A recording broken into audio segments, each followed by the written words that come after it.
Muse હાઈસ્કૂલની YouTube ચેનલમાં આપનું સ્વાગત છે. ધોરણ 9 વિષય ગણિત, પ્રકરણ નંબર 7 છે આપણો ત્રિકોણ. તેનો આજે આપણે અંતિમ 5મો ભાગ જોઈએ.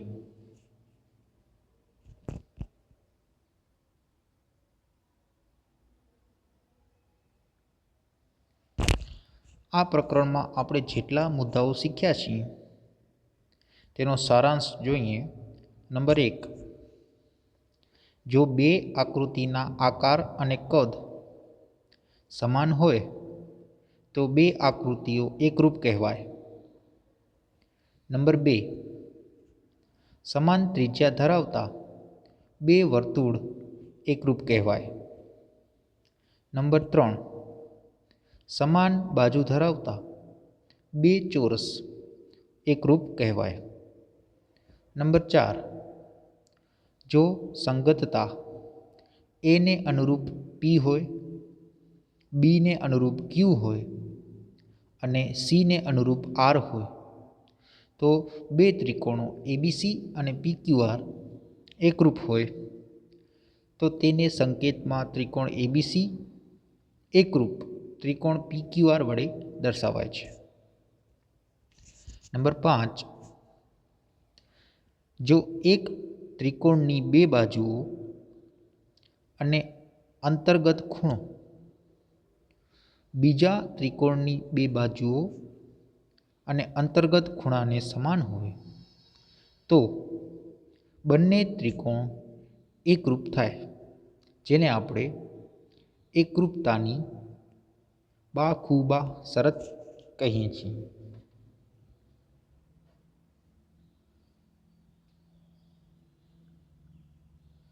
દાખલા તરીકે એક ત્રિકોણ અને બીજો ત્રિકોણ. બંને ત્રિકોણોમાં એક બાજુ સમાન હોય, એક ખૂણો સમાન હોય અને હજી એક બાજુ પણ સમાન હોય તો બંને ત્રિકોણો એકરૂપ ત્રિકોણો થાય, જેને આપણે એકરૂપતાની બાખુબા એટલે કે બાજુ ખૂણો બાજુ શરત તરીકે ઓળખીએ છીએ.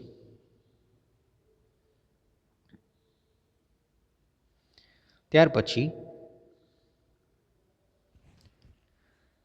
6,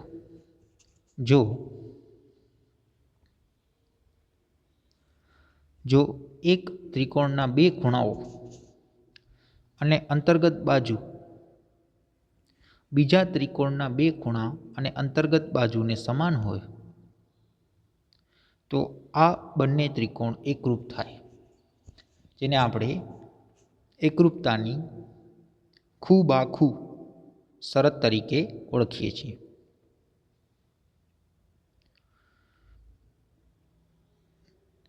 એક ત્રિકોણ અને બીજો ત્રિકોણ. બંને ત્રિકોણોમાં બે ખૂણાઓ અને કોઈ પણ એક બાજુ જો સમાન હોય તો બંને ત્રિકોણો એકરૂપ ત્રિકોણો છે તેમ કહેવાય.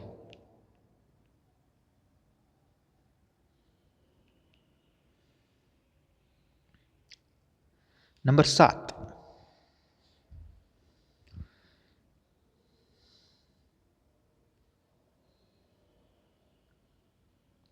જો એક ત્રિકોણના બે ખૂણાઓ અને બાજુ બીજા ત્રિકોણના બે ખૂણાઓ અને અનુરૂપ બાજુને સમાન હોય તો તે બંને ત્રિકોણ એકરૂપ થાય, જેને આપણે એકરૂપતાની ખૂબા શરત તરીકે ઓળખીશું. નંબર 8, ત્રિકોણની સમાન બાજુઓની સામેના ખૂણાઓ સમાન હોય. કોઈ પણ એક ત્રિકોણ હશે, તેનામાં જો કોઈ બે બાજુઓ સમાન હોય તો તેમના સામેના ખૂણાઓ પણ સમાન થાય. એટલે જો આ ત્રિકોણ ABC હોય તો એનામાં AB અને AC સમાન બાજુઓ હોય તો તો ખૂણો બી અને ખૂણો સી સમાન ખૂણાઓ થાય.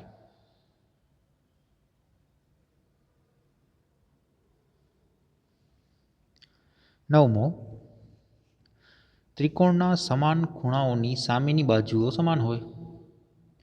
તે 8માનો પ્રતિવિધાન છે કે જો ત્રિકોણના ખૂણાઓ સમાન હશે તો તે ખૂણાઓની સામેની બાજુઓ પણ સમાન હશે.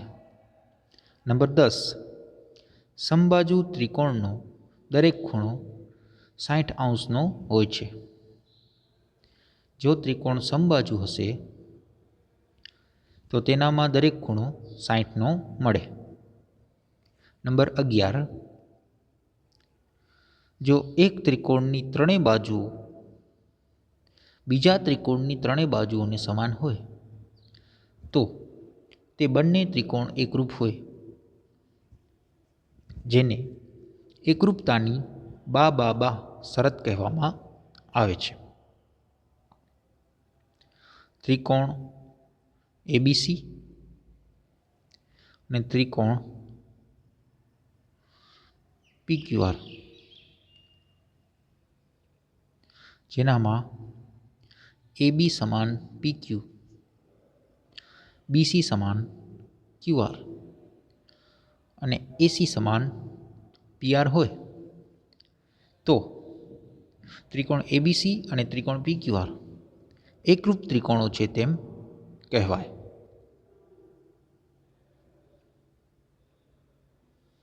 નંબર 12, જો કાટકોણ ત્રિકોણમાં એક ત્રિકોણનો કર્ણ અને એક બાજુ બીજા ત્રિકોણના કર્ણ અને એક બાજુને સમાન હોય તો બંને ત્રિકોણ કાટકોણ એકરૂપ ત્રિકોણ થાય, જેને એકરૂપતાની કાકબા શરત કહે છે. ત્રિકોણ એબીસી કાટકોણ ત્રિકોણ છે. ત્રિકોણ પીક્યુઆર કાટકોણ ત્રિકોણ છે, જેનામાં કોઈ પણ એક બાજુ, દાખલા તરીકે બીસી બાજુ, તો આનામાં ક્યુઆર બાજુ બંને સમાન છે. તેમજ કર્ણ એસી બીજા ત્રિકોણમાં કર્ણ પીઆર એ પણ સમાન હોય તો બંને ત્રિકોણો એકરૂપ ત્રિકોણો થશે, જેને આપણે કાકબા શરત તરીકે ઓળખીશું. નંબર 13, ત્રિકોણમાં મોટી બાજુની સામેનો ખૂણો મોટો હોય છે. જે ત્રિકોણમાં કોઈ એક બાજુનું મૂલ્ય બાકીની બે બાજુઓના મૂલ્ય કરતાં મોટું હશે તો તે મોટી બાજુની સામે જે ખૂણો આવતો હશે તેનું માપ પણ સૌથી મોટું હશે. નંબર 14, ત્રિકોણમાં મોટા ખૂણાની સામેની બાજુ સૌથી મોટી હોય છે. અને 15મો આપણે જોઈએ કે ત્રિકોણની કોઈ પણ બે બાજુનો સરવાળો તેની ત્રીજી બાજુ કરતાં વધારે હોય છે. એક્ઝામ્પલ લઈએ આપણે.